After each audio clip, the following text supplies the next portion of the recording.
Hey, Greg Sargent here again with Restoration Made Simple, and I am really excited to introduce you to our estimating and documentation course. Now, this is more of a beginner's course to get you going, or just some tricks and strategies that guys that have been in the industry for a long time just don't know.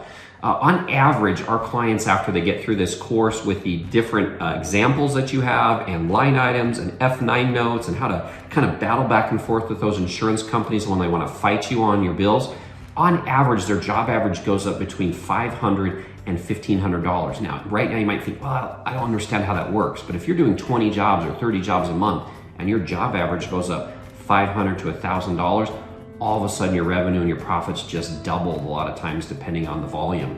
Also, we're going to teach you how to, again, do some self-pay estimating strategies on those self-pay jobs that aren't going to go through insurance.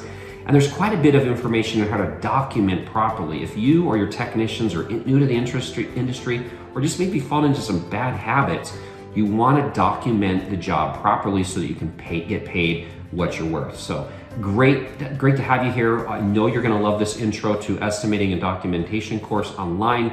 Once you get in there, if you have any questions, give me a call, let me know, reach out to me. Love to help you. Again, Greg with Restoration Made Simple.